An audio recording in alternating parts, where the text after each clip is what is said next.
Many people encounter the problem of ControlRotation stopping working after using the SmoothSync plugin. I have solved this problem and will now show you how to do the same.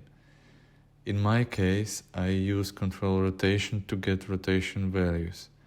Before integrating SmoothSync, I would take the values from ControlRotation and write them to the pawn rotation variable I created.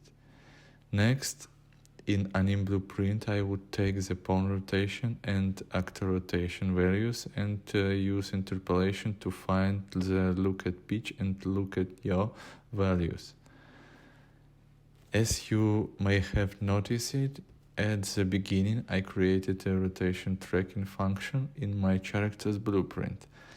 Here I take the current controller rotation values and base IM rotation values, then I pass the interpolated values into ControlRotation.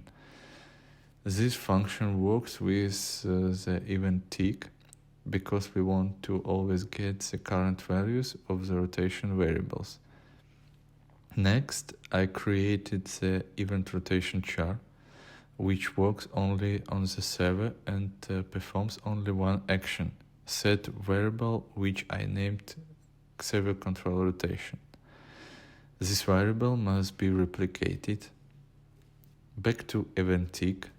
After our rotation function, we do an isLocalController check and compare base aim rotation to server control rotation variable. Then we execute the rotation char function and write base aim rotation values to the rotate values. So now we have our server control rotation value, which we can pass to the pawn rotation variable. That's it. Now we can make sure that everything works perfectly.